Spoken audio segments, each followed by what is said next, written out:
Hi, I'm Vic Morrow. I play Sergeant Saunders on the television series Combat. In the late winter of this year, I had the good fortune of being the guest of the commanding general of the infantry school at Fort Benning, Georgia.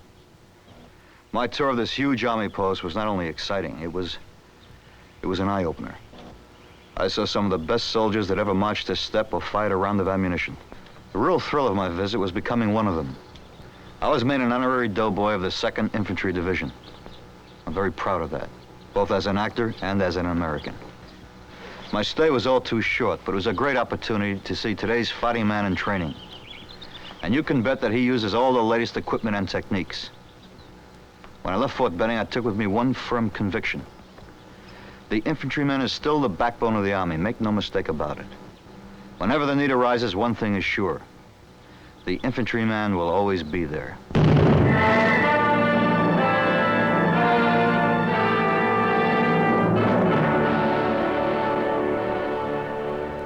In 1756, the infant American colonies were still tied to the apron strings of Mother England. In that same year, the British found themselves tied up in the knots of a French and Indian war. They hired a mercenary sharpshooting Yankee named Rogers, and he and his band of woodsmen became known as Rogers Rangers.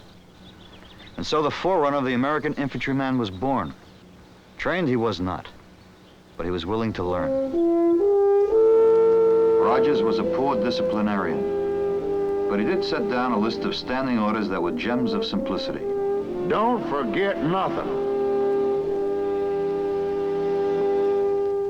Order number 2 made sound sense. Have your muskets clean as a whistle, hatchets scoured, 60 rounds powder and ball, and be ready to march at a minute's warning. The Rangers took order number 3 at face value. When you're on the march, act the way you would if you were sneaking up on a deer.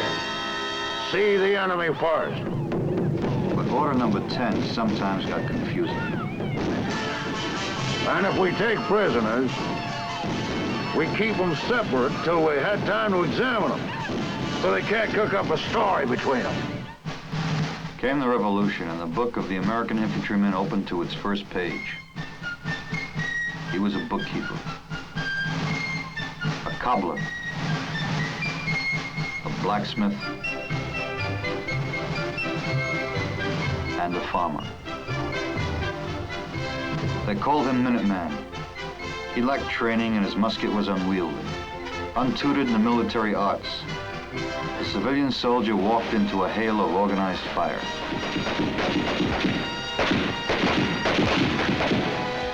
Held together by inspired leadership, he retreated when necessary and advanced when he could, until we won our independence as a nation.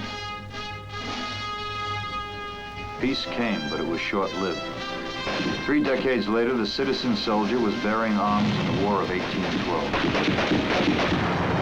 Again in 1848, when we sent our troops into Mexico and wound up occupying Mexico City. Now we had a standing army. It was still small and untrained, but it was growing.